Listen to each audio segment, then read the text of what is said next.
Hello everyone. Introductory micro economics CBSE और Haryana board दोनों के सिलेबस का पार्ट है। पार्ट बी यूनिट 6 में ये मेरी फर्स्ट वीडियो है अकॉर्डिंग टू सीबीएसई सिलेबस। आप सभी मेरे चैनल की प्लेलिस्ट चेक किया करो, उसमें आपकी क्लास से रिलेटेड अलग वीडियोस हैं और बीपीए और एमबीए की इकोनॉमिक्स की वीडियो अलग हैं। तो आपकी जो रिलेटेड वीडियो हैं +1 +2 की, सिर्फ उनको ही आप वॉच करो अभी इनिशियल स्टेज में। अभी तक आपने मेरे चैनल को सब्सक्राइब नहीं किया है तो सब्सक्राइब कर लो और बेल आइकन भी प्रेस कर लेना, ताकि आपको सभी वीडियोस का नोटिफिकेशन टाइम पर मिलता रहे और आप अच्छे कंटेंट को लर्न कर पाओ। आज मैं प्रोडक्शन फंक्शन को डिस्कस करूँगा। So let's start with our today lecture. As you can see, हम आज मीनिंग ऑफ प्रोडक्शन की बात करेंगे स्टार्टिंग में, फिर हम शॉर्ट रन और लॉन्ग रन प्रोडक्शन फंक्शन की बात करेंगे। इसमें हम 3 कंसेप्ट मेजर पढ़ते हैं: average product, marginal product, AP हम इसको बोलते हैं, इसको हम एमपी बोलते हैं मार्जिनल प्रोडक्ट को, और रिटर्न्स टू फैक्टर्स, ये भी हम यहाँ पे स्टडी करेंगे। सबसे पहले हमें यहाँ पे डेफिनेशन क्लियर करनी होगी, प्रोडक्शन फंक्शन का मीनिंग क्या है। प्रोडक्शन फंक्शन ये एक्सप्लेन करता है relationship between factor input, means कुछ आप इनपुट यूज़ करते हो आउटपुट के लिए। सपोज़ हम कहें कि जी आपने एक चेयर बनानी है, ठीक है, कुर्सी बनानी है, उसके लिए आपने कुछ वुड का यूज़ किया, तो यहाँ पे इनपुट क्या है, वुड, और आपका फाइनल आउटपुट क्या है, चेयर, जो आपने लकड़ी की चेयर बनाई है, ठीक है। तो हम क्या कहेंगे, इस इनपुट को आउटपुट में कन्वर्ट करने का जो ये प्रोसेस है, ये आपका प्रोडक्शन है।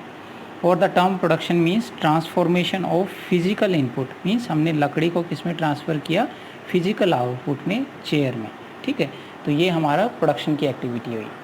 अब इकोनॉमिक्स में हम प्रोडक्शन फंक्शन को ऐसे दिखाते हैं दैट क्यू यहाँ पे क्या स्टैंड करता है, यहाँ पे quantity of output, that output is a function of, means production is a function of ABC। ये आपके कुछ भी यहाँ पे इनपुट हो सकते हैं। इनपुट फैक्टर लाइक आपका लैंड हो सकता है, ठीक है, ज़मीन जिसकी ऊपर आप खेती करते हो। कैपिटल हो सकती है आपकी वो कोई, ठीक है, मशीनरी हो सकती है, लेबर हो सकते हैं। मीन्स ये आपके इनपुट्स हैं जिनको यूज़ करके आप कुछ आउटपुट प्रोड्यूस करते हो। इसको हम बोलते हैं प्रोडक्शन फंक्शन। आई होप ये आपको फर्स्ट पार्ट यहाँ पे क्लियर हुआ होगा that what is the meaning of production function. अब हमारा नेक्स्ट पार्ट में हम डिस्कस करते हैं what is the difference between law of variable proportion, ये शॉर्ट रन में आता है, और law of returns to scale, ये हमारा लॉन्ग रन का कंसेप्ट है। हमें यहाँ पे तीनों को डिस्कस करना होगा। पहले हम यहाँ पे डिस्कस करेंगे दोनों के बीच का डिफरेंस, फिर हम आपके एवरेज प्रोडक्ट, मार्जिनल प्रोडक्ट और टोटल प्रोडक्ट को डिस्कस करेंगे। देखिए, लॉ ऑफ वेरिएबल प्रोपोर्शन ये आपका शॉर्ट रन में एप्लीकेबल है, ये लॉन्ग रन में एप्लीकेबल है, ठीक है। वेरिएबिलिटी ऑफ इनपुट्स, यहाँ पे सिर्फ एक फैक्टर आपका वेरिएबल है। सपोज मैं कहूँगी जी आपका जो आउटपुट है, जो आप प्रोड्यूस करते हो, वो आपकी लेबर और कैपिटल की हेल्प से आप करते हो produce, that we are assuming सिर्फ 2 ही फैक्टर हैं प्रोडक्शन के, लेबर और कैपिटल। आपके और भी हो सकते हैं, बट इकोनॉमिक्स में सिंप्लिसिटी के लिए हम अज्यूम करते हैं that there are only 2 factor of production. तो अब हम यहाँ पे क्या कह रहे हैं कि लॉ ऑफ वेरिएबल प्रोपोर्शन में एक फैक्टर वेरिएबल है और दूसरा फैक्टर आपके जितने भी हैं वो अनवेरिएबल हैं, मीन्स उनमें हम कोई चेंजेस नहीं लेंगे, वो फिक्स रहेंगे। बट लॉन्ग रन में हम क्या कहेंगे, आप सभी फैक्टर्स को वहाँ पे वेरी कर सकते हो, ठीक है। जो प्रोपोर्शन हमने लिखा है ये वेरिएबल है, ये फिक्स्ड है, मीन्स फिक्स्ड जो आपका प्रोपोर्शन है। लाइक हम कहें कि जी आपके पास 1 किला ज़मीन है, तो 1 किला ज़मीन पे आप 1 यूनिट ऑफ लेबर भी लगा सकते हो, 2 भी लगा सकते हो, 3 भी लगा सकते हो, 4 भी लगा सकते हो। रिलेशनशिप यहाँ पे क्या है, how output reacts to changes variable inputs. Like हम कहें कि जी लेबर को इंक्रीज़ डिक्रीज़ करके हम टोटल आउटपुट पे इफ़ेक्ट देखेंगे। जब हम लॉ ऑफ, अभी नेक्स्ट स्लाइड में जब डिस्कस करेंगे तो हम उसका वेरिएशन देखते हैं, ठीक, टोटल आउटपुट कितना बढ़ा है, ठीक है। और ये हम यहाँ पे रिएक्ट करते हैं कि सभी फैक्टर्स इनपुट को एक साथ बढ़ा के प्रोडक्शन पे कितना इफेक्ट आया है। यहाँ पे हम सिर्फ एक फैक्टर को इंक्रीज़ करते हैं, यहाँ पे हम सभी फैक्टर्स को यहाँ पे इंक्रीज़ करते हैं। अब हम डिस्कस करेंगे लॉ ऑफ वेरिएबल प्रोपोर्शन। ये इकोनॉमिक्स में आप जब भी माइक्रो इकोनॉमिक्स पढ़ते हो हमेशा एक चैप्टर रहता है, what do you mean by law of variable proportion. देखो, मैं पहले आपको एक सिंपल सा एग्जांपल देता हूँ, फिर आपको ये लॉ बिल्कुल क्लियर हो जाएगा। 1 किला आपके पास ज़मीन है, ठीक है, 1 किला आपके पास ज़मीन है, उसमें आप एक लेबर लगा के आप हम कहेंगे जी 1 क्विंटल गेहूँ प्रोड्यूस करते हो, ठीक है, 100 केजी गेहूँ प्रोड्यूस करते हो। अब आप कहते हो कि जी एक लेबर से हम बढ़ा के 2 क्यों ना उसमें काम करने लग जाएं, तो हम कहेंगे जी हमारा प्रोडक्शन वहाँ पे कुछ बढ़ा है, इंक्रीज़ हुआ है। तीसरा लेबर लगाओगे तो और इंक्रीज़ होगा। एक टाइम आएगा जब वो मैक्सिमम होगा, फिर उसके बाद वो गिरना शुरू हो जाएगा, क्योंकि वहाँ पे जितने आदमियों की ज़रूरत है उससे ज़्यादा आप लगाओगे तो उनकी यूटिलिटी कुछ नहीं है, ठीक है। यूटिलिटी मीन्स हम वहाँ पे उनकी कोई ज़रूरत नहीं है, आप ऐसे मान लो, यूटिलिटी वर्ड यूज़ करना ठीक नहीं है यहाँ पे, उनकी ज़रूरत नहीं है, तो प्रोडक्शन गिरना शुरू हो जाएगा। मीन्स एक फिक्स्ड फैक्टर जो हम 1 किला ज़मीन यहाँ पे अज्यूम कर रहे हैं, इस एक फिक्स्ड फैक्टर के साथ जब आप वेरिएबल फैक्टर लेबर को आप बढ़ाओगे तो इनिशियली प्रोडक्शन आपका बढ़ता है, फिर वो आपका मैक्सिमम होता है, फिर वो डिक्रीज़ होना स्टार्ट हो जाता है। ये है आपका लॉ ऑफ वेरिएबल प्रोपोर्शन। अब थोड़ी सी आप लैंग्वेज में देखो, in short run level of production can be changed by changing factor proportion. देखो पहले 1 किला ज़मीन पे आपका 1 लेबर काम करता था, अब फिर 2 काम करने लगे, फिर आपके 3 काम करने लगे। मीन्स आपने ये जो प्रोपोर्शन है इसको आपने चेंज कर दिया। This law examine the production function with factor variables, ठीक है, keeping the other factor quantities fixed. Means आप लैंड की जो क्वांटिटी है, ठीक है, 1 किला जो ज़मीन आपने ली है उसको आप फिक्स रख रहे हो और एक फैक्टर को वहाँ पे इंक्रीज़ कर रहे हो, ठीक है। तो हम यहाँ पे बात कर रहे हैं कि इनिशियली वो आपका इंक्रीज़ होता है, फिर वो कांस्टेंट, और फिर वो आपका डिक्रीज़ होता है। अब हम इसी लॉ को आगे एक्सप्लेन करने के लिए इसकी कुछ अजम्पशन करते हैं। इकोनॉमिक्स में आपका कोई भी लॉ विदाउट अजम्पशन नहीं होता है, तो इसकी फ़र्स्ट अजम्पशन क्या है, फर्स्ट मान्यता क्या है, only one factor is variable, ठीक है, और बाकी सभी फैक्टर्स को आप वहाँ पे कांस्टेंट रखते हो। All units of variable factor are homogeneous. जो हम यहाँ पे लेबर की बात कर रहे हैं, तो एक लेबर की जो कैपेसिटी है वो दूसरे की भी सेम है, तीसरे की भी सेम है, क्योंकि उनकी कैपेसिटी आपकी अलग अलग होगी, तो वो उनका प्रोडक्शन पे अलग अलग इफेक्ट आएगा। तो हम क्या अज्यूम कर रहे हैं, जो फर्स्ट लेबर की कैपेसिटी है वही सेकंड की है, वही थर्ड की है, ठीक है। There is no change in technology को हम यहाँ कांस्टेंट मानते हैं। एंड जो पॉसिबल है आप प्रोपोर्शन को चेंज कर सको कि 1 किला ज़मीन पे आप 1 लेबर भी लगा सकते हो, 1 किला ज़मीन पे 2 भी लगा सकते हो, 1 किला ज़मीन पे आप 3 भी लगा सकते हो, 4 भी लगा सकते हो। नेक्स्ट हम यहाँ पे बात करें, जो आपके 3 कंसेप्ट हैं इस चैप्टर में जो मेजर आते हैं, टोटल प्रोडक्ट या आउटपुट हम यहाँ पे जो बात कर रहे हैं। टोटल प्रोडक्ट को हम यहाँ पे बोल रहे हैं the sum total of output produce by all units. Like हम कहेंगे जी फर्स्ट यूनिट ऑफ लेबर ने हम यहाँ पे लगाते हैं 1 किला ज़मीन पे, तो हम उसका प्रोडक्ट यहाँ पे अज्यूम करें कि 10 यूनिट के इक्वल है। सेकेंड लेबर का माने 12 है, थर्ड यूनिट का माने 15 है, फोर्थ यूनिट का माने 12 है, फिफ्थ यूनिट का माने आपका 10 है, सिक्स्थ यूनिट का माने 6 है।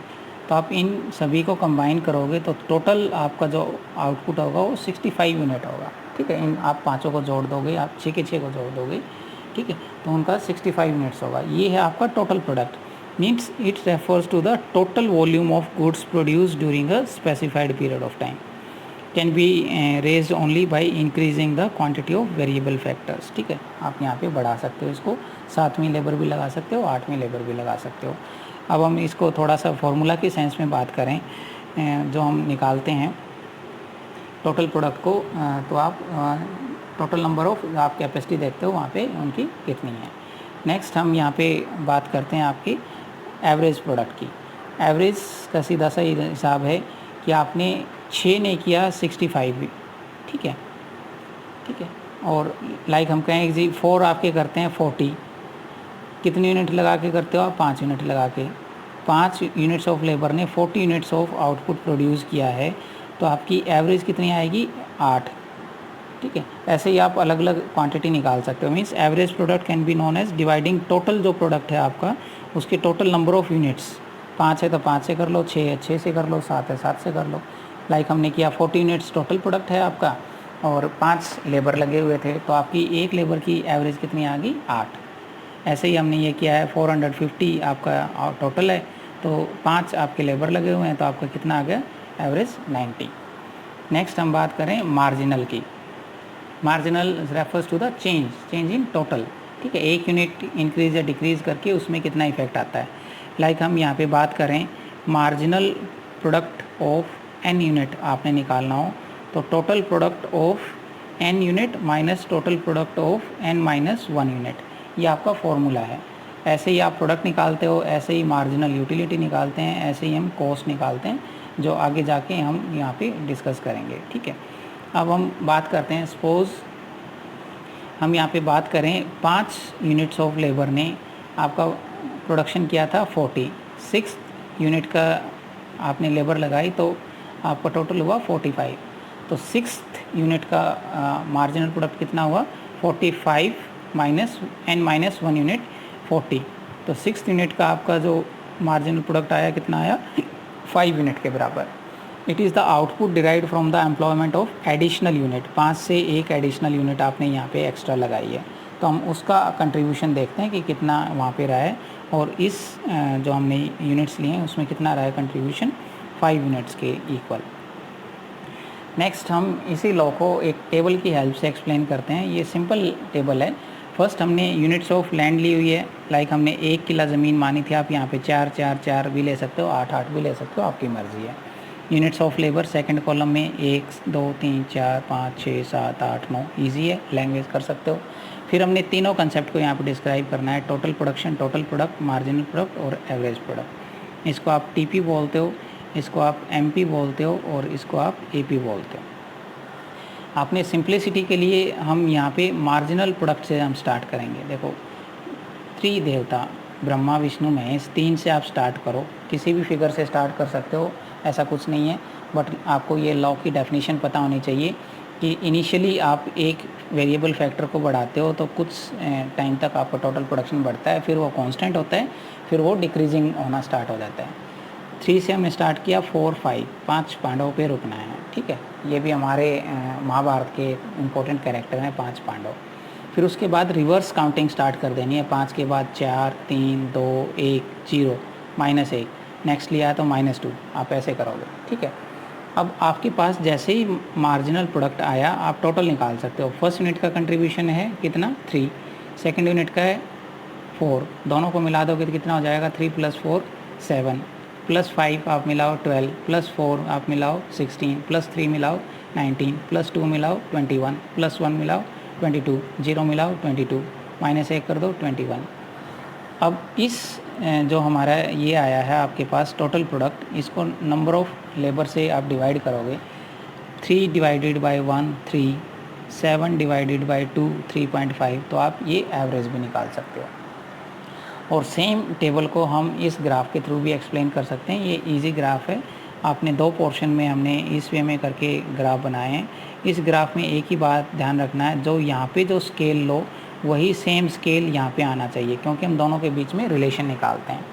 यहाँ पे हम टोटल प्रोडक्ट लेते हैं और यहाँ पे आपने मार्जिनल प्रोडक्ट और एवरेज प्रोडक्ट यहाँ पे ले रखा है। एक इम्पोर्टेंट रिलेशन क्या निकलता है, ये आपकी फर्स्ट स्टेज है। फर्स्ट स्टेज कहाँ पे फिनिश होती है, जब आपकी एवरेज प्रोडक्ट और मार्जिनल प्रोडक्ट इक्वल हैं। और सेकंड स्टेज कहाँ पे फिनिश होती है, जब टोटल प्रोडक्ट मैक्सिमम है और मार्जिनल प्रोडक्ट यहाँ पे आपका 0 है। ठीक है, यही हमने पीछे इसमें किया था। देखिए आप यहाँ पे टेबल में भी यही रिलेशन निकलना चाहिए, जब आपका टोटल प्रोडक्ट मैक्सिमम है तो मार्जिनल प्रोडक्ट 0 है। ठीक है, जब टोटल प्रोडक्ट आपका डिक्रीजिंग स्टार्ट होता है तो आपका मार्जिनल प्रोडक्ट नेगेटिव है। अब नेक्स्ट यहाँ पे देखिए टेबल में, जब टोटल प्रोडक्ट आपका डाउनवर्ड आता है तो मार्जिनल प्रोडक्ट यहाँ पे क्या हो जाता है, नेगेटिव। आप इसको नीट एंड क्लीन लास्ट वाली टेबल की हेल्प से, स्केल की हेल्प से, पेंसिल की हेल्प से इस ग्राफ को बनाना, और कोई प्रॉब्लम आती है तो मेरे कमेंट बॉक्स में आप ज़रूर पूछना। अब यहाँ पे इम्पोर्टेंट बात आती है, इसकी 3 स्टेजेस हैं जिसको हम बोलते हैं law of increasing return, law of diminishing return and law of negative return. ठीक है, और हम इसमें एज्यूम करके चलते हैं कि आपका यहाँ पे एक इम्पॉर्टेंट फीचर आती है कि जो एक रैशनल प्रोड्यूसर है, जो अपने प्रोडक्शन को मैक्सिमाइज़ करना चाहेगा विद इनपुट्स फैक्टर, तो वो सेकंड स्टेज में करता है, क्योंकि यहाँ पे उसकी जो प्रोडक्शन है वो आपका मैक्सिमम होता है। नेक्स्ट हम यहाँ पे बात करें causes of increasing and decreasing return, जो मेन जो आपके 2 लॉ आते हैं। कांस्टेंट रिटर्न यहाँ पे इतना इम्पोर्टेंट नहीं लिया आपकी बुक ने। तो एक जो फर्स्ट फैक्टर हम यहाँ पे बात करें कि इंक्रीजिंग रिटर्न क्यों होता है। मीन्स एक फिक्स्ड फैक्टर के साथ, जैसे हमने 4 एकड़ लैंड के साथ एक लेबर लगाया, फिर दूसरा लेबर लगाया, तो स्टार्टिंग में क्यों आपका टोटल प्रोडक्ट बढ़ा तेज़ी से, तो उसके पीछे एक रीज़न था fuller utilisation of resources. Means जो आपके फिक्स्ड जो आपके रिसोर्सेज थे उनका अब फुल यूटिलाइजेशन होने लगा। हम इसको एक एग्जांपल और भी देके समझा सकते हैं। मान लो एक दर्जी है, उसमें एक सिलाई मशीन है उसके पास, वो अकेला काम करता है उस पर और 2 शर्ट सिलता है पूरे दिन में, और उसकी मशीन 16 घंटे फ्री रहती है, वो 8 घंटे ही काम करता है, ठीक है, 8 आवर्स भी। अब वो क्या करते हैं जी, हमने 2 वर्कर और रख लिए, अब 4 हो गए टोटल, अब 8 की बजाय वो 16 घंटे मशीन काम करती है। तो जो मीन्स जो फिक्स रिसोर्सेज थे अब उनका वो ज़्यादा यूटिलाइजेशन करने लगे। इसी से रिलेटेड एक ही आपका फैक्टर है डिवीज़न ऑफ लेबर।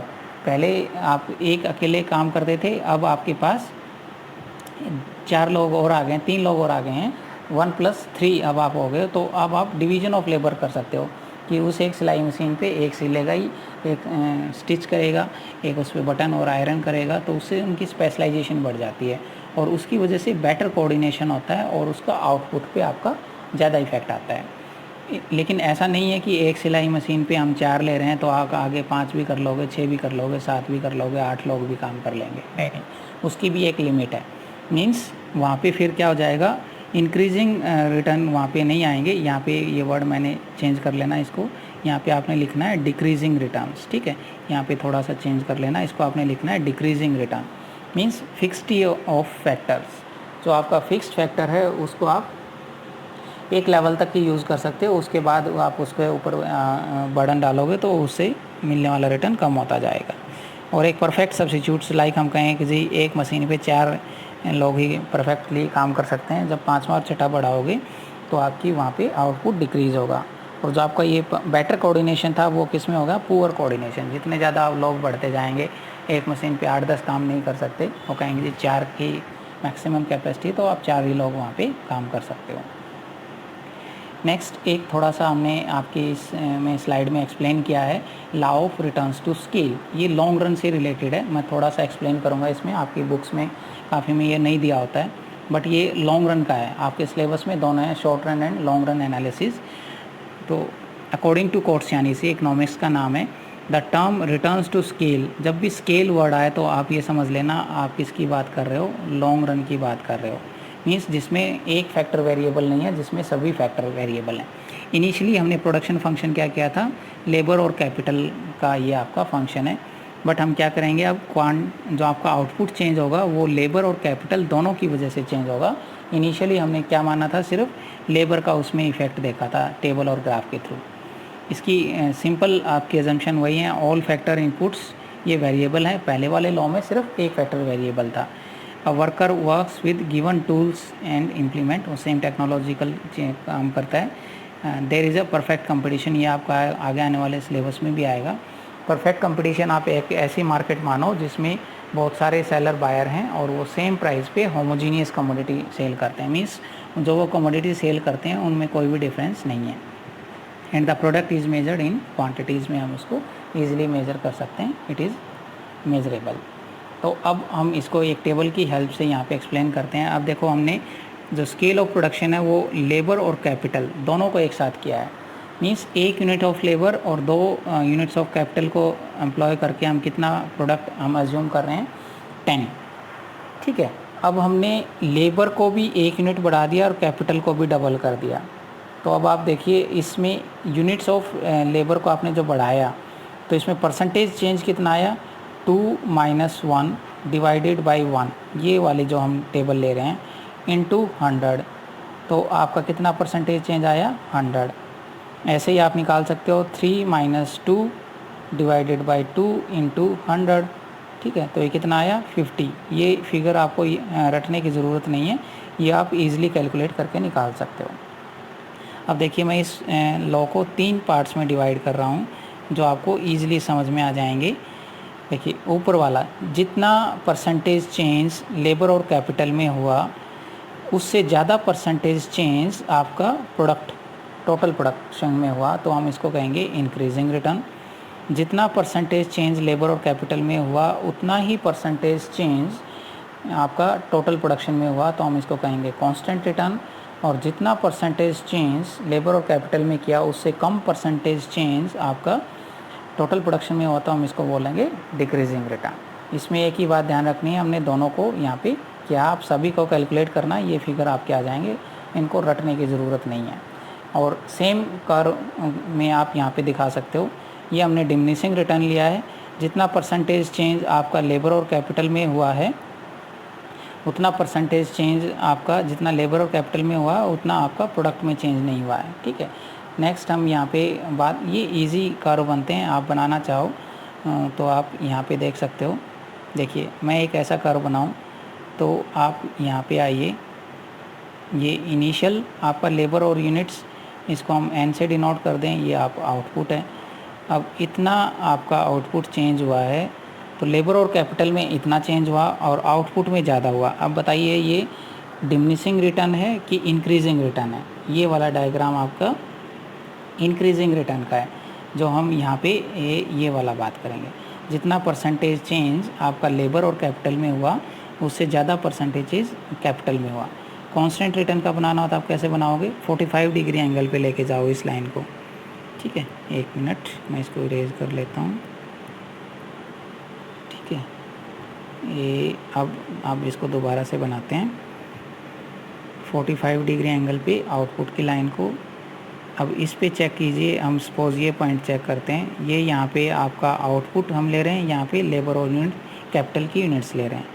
अब इस यूनिट पे देखिए जितना परसेंटेज चेंज लेबर और कैपिटल में आपने किया उतना ही परसेंटेज चेंज आउटपुट में आया।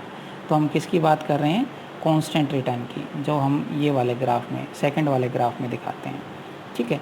इससे पहले हमारा था डिमिनिशिंग रिटर्न, ये था कांस्टेंट रिटर्न, और ये है आपका इंक्रीजिंग रिटर्न, ठीक है।